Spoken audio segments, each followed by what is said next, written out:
Thank you, darling. It's interesting how the truth can sometimes seem might malleable, depending upon your point of view. Like how those dime novels make you out to be something you're not? Jack, don't be starting trouble. No, he's right. They do tend to exaggerate. Did they exaggerate your part in taking down the Daltons?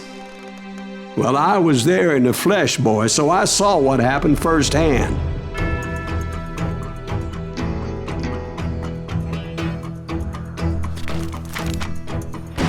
Those Daltons were lawmen once, before they all went bad, robbing banks and trains clear across the territory. Until Coffeeville, of course. I was one of the citizens who took up arms that day. Fighting on the side of the right? I did my best, sir. We all did.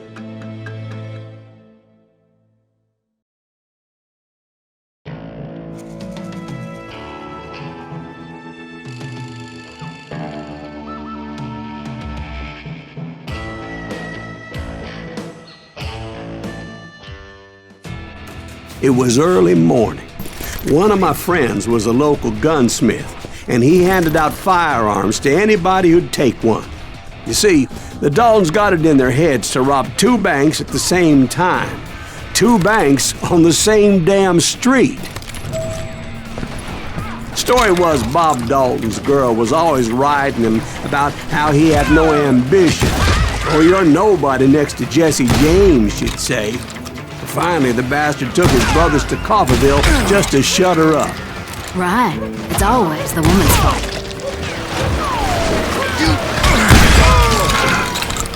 Well, the locals recognized the Daltons right off. Before they could get away, half the town took up arms to defend their property.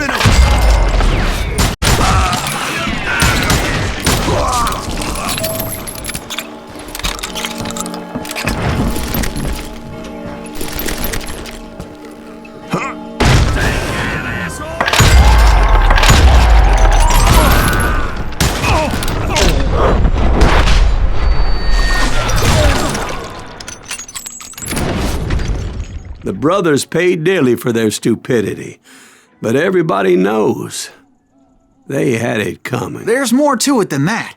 I read all about that day, so I know for a fact that it went down very differently.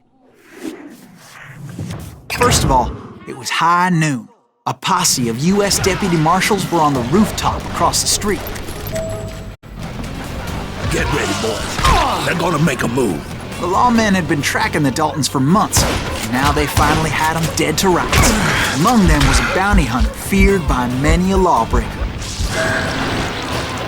This man had no intention of letting the Daltons slip away. They met an adversary that day who had no fear and offered them no quarter. The marshals tried to get the Daltons to surrender. They'll give up eventually. We just gotta wait to settle the bitches out. This bounty hunter knew that the brothers were far too proud to ever lay down their guns.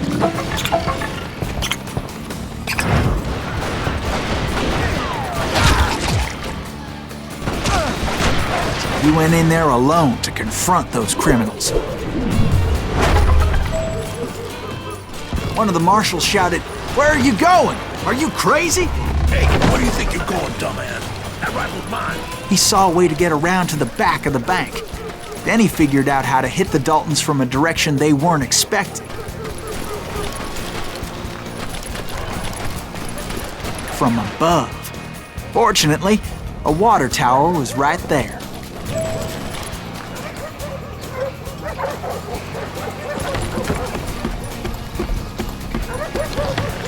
A moment later, he was climbing up a steep ladder, laughing at danger as he did.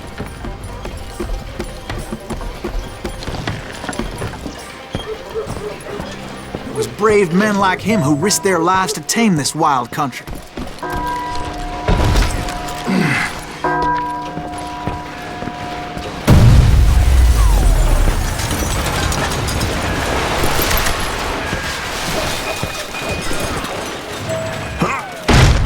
We've got company! Heroic men like him, who did what other men couldn't or wouldn't to make this country free. Like Jim Bowie and Davy Crockett, Is that Silas who died Greaves? defending the Son island. of a bitch!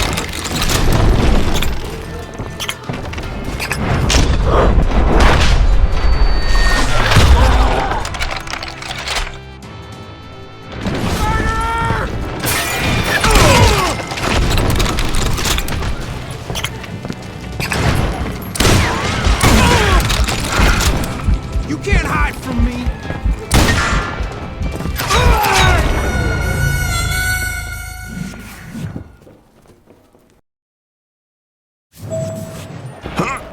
We've got company! Okay,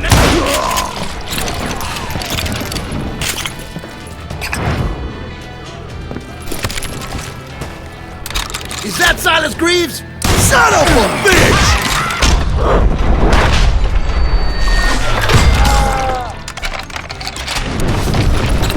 You see that? You better! Now you're really pissing me off!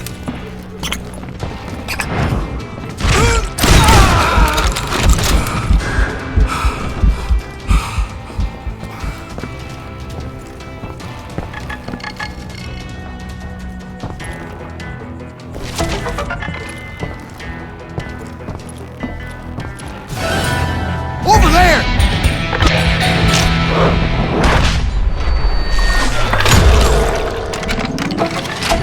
That's Silas Greaves! What the hell?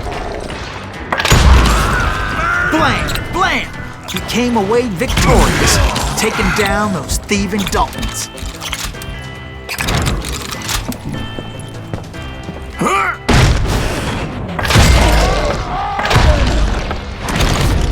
His name was Silas Greaves, and when the dust finally settled, he was the last man standing. Sorry, kid, but that just wasn't the way it happened.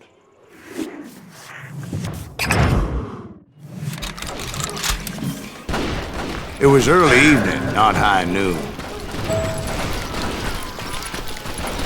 The Daltons blew up a safe, and were all set to hightail it out of there. Those pathetic deputies surrounding the bank were dropping like flies.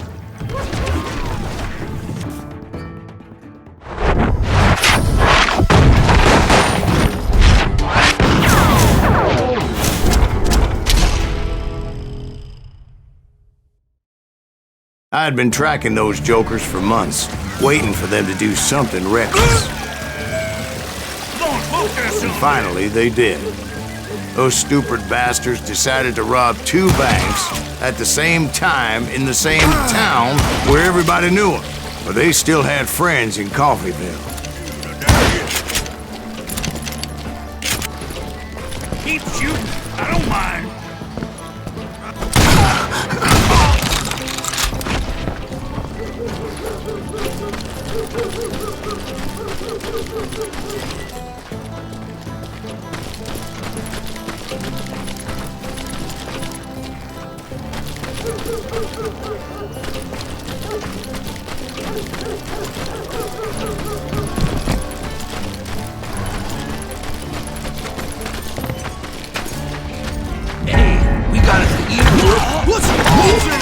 Those friends came after me like a pack of wild dogs, tooth and nail. They were coming at me from all directions.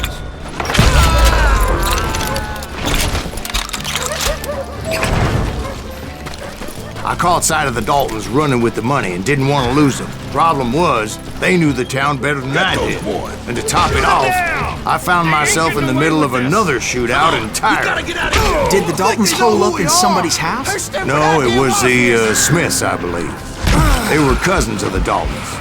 And they were shooting at the Browns, who were shooting at the Daltons. Which wasn't any surprise, because those two families have been feuding forever. And since the Joneses are related to the Browns, they shot at the Smiths, pissing off the Heimhoffers, whose daughter recently married a Smith. Well, bullets were flying every which way as all the old feuds in Kansas caught fire all at once. There was a hell of a lot of pissed off people in Coffeyville that day. But that's just the way life is sometimes. Shit happens.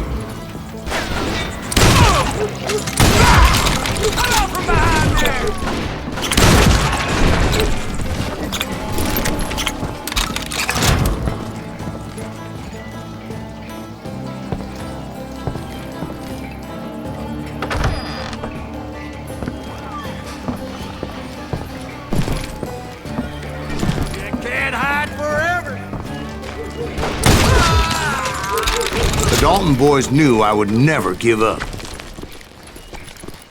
Those Daltons weren't the sharpest knives in the drawer, but they always stood together. They set a trap to slow me down and allow at least two of them to escape.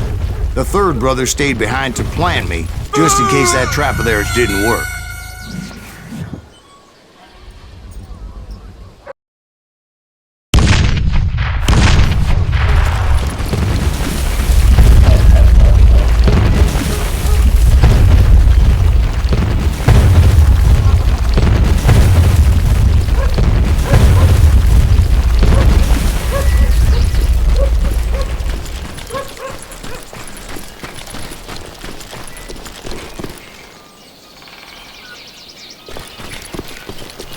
It was Emmett, the youngest, and he decided to stand his ground and face me down.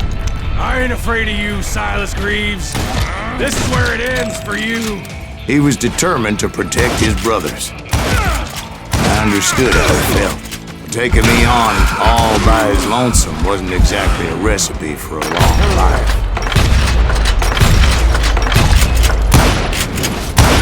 I'm gonna plant you where you stand.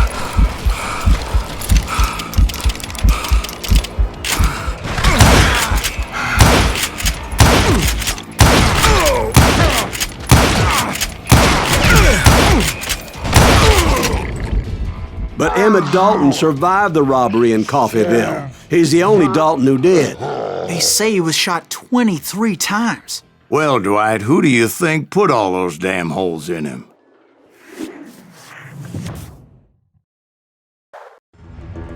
But I have to admit, that boy had grit.